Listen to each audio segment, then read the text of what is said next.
ہندوستان میں جو قصہ اور کہانیوں کا دور زمانے قدیم سے چلا آ رہا تھا داستانوں میں، وہ کہانی اور قصہ اتنا طویل ہوتا تھا کہ اسے پڑھنے اور سمجھنے کے لیے انسان کو ایک لمبے وقت کی درکار ہوتی تھی، اور اس میں انسان جو ہے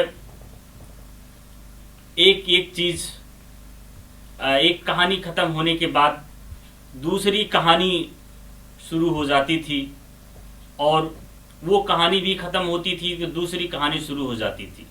لیکن جیسے جیسے انسان کے پاس وقت کم ہوتا گیا، انسان حقیقی دنیا میں جینے لگا، تو ناول اور ناول سے افسانے کی طرف بڑھتا چلا گیا۔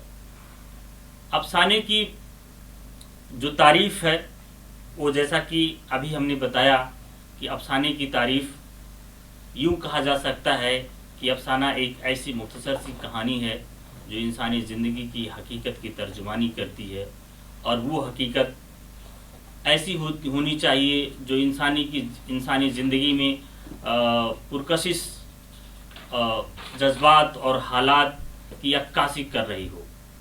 افسانہ نگاروں کا جو دور ہے، اگر اسے ہمیں سمجھنا ہے تو سب سے پہلے دیکھیں گے پریم چند نے افسانہ 1908 میں لکھا اور ایک مجموعے کے طور پہ سامنے آیا۔ ان کے مجموعے کا نام ہے حب الوطن۔ حب الوطن میں 5 افسانے ہوتے ہیں۔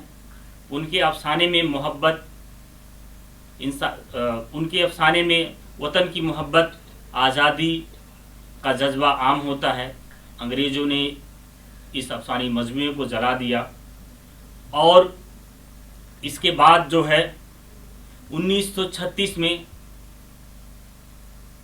کچھ مصنفین نے مل کے، جس میں سجاد دہیر تھے اور ان کے دوستوں نے مل کے انگارے نام کا ایک افسانوی مجموعہ شائع کیا۔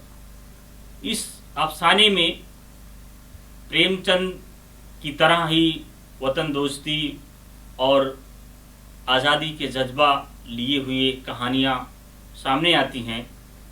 ان کہانیوں میں وطن کی محبت کو بہت جذباتی انداز میں بیان کیا گیا تھا، لہذا انگریزی حکومت نے اس افسانوی مجموعے کو بھی ضبط کر لیا۔ لیکن یہ جو کہانیاں لکھی گئیں یہ باقاعدہ افسانوی کردار پہ نہیں فٹ بیٹھتی ہیں۔ تو پریم چند نے اس کے بعد جو افسانے لکھے، ان افسانوں میں بہت سارے افسانے ہیں جن کا ذکر ہم لوگ کر سکتے ہیں، جس میں پریم چند نے پہلے دور میں جو افسانے لکھے وہ ہندوستانی تاریخ اور سماج کے موضوعات پہ افسانے لکھے ہیں، جس میں یہاں کے ہندو راجاؤں اور راجپوتوں کی بہادری اور ان کے جذبات کی نشاندہی ملتی ہے۔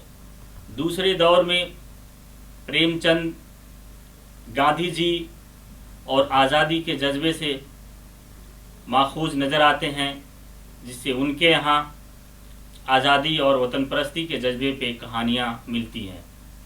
تیسرے دور میں پریم چند سماجی زندگی اور سیاسی زندگی کے حالات پہ کہانیاں بیان کرتے ہیں۔ وہ کہانیاں جو ہندوستان کی حقیقت ہیں، جو کسان، مزدور، عورت، ایسے موضوعات کی کہانیاں ہیں۔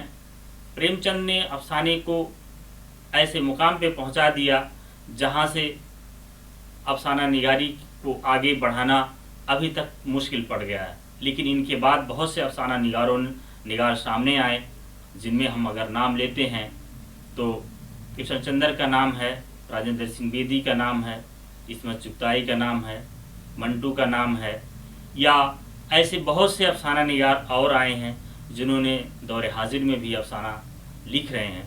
لیکن افسانے کی جو خاص بات یہ ہے کہ افسانہ انسانی زندگی کے مختصر موضوعات کو اٹھا کے اتنی بالیدگی سے، اتنی باریکی سے، اتنی روشن خیالی سے پیش کرتا ہے جو ایک ہی نشست میں پڑھنے پہ ختم ہو جاتا ہے، اور وہ اتنا دلچسپ ہوتا ہے کہ اس میں حقیقت بیانی انسان کو اپنی زندگی کو بہتر بنانے کے لیے متاثر کرتا ہے۔ آگے ہم اس افسانے کے حوالے سے اور بھی بات کریں گے۔ افسانے کا جو دوسرا ویڈیو آئے گا اس میں آپ افسانے کی اجزائے ترکیبی اور اس کی تاریخ کے حوالے سے آپ لیکچر سیریز میں سن سکتے ہیں۔ تب تک کے لیے شکریہ۔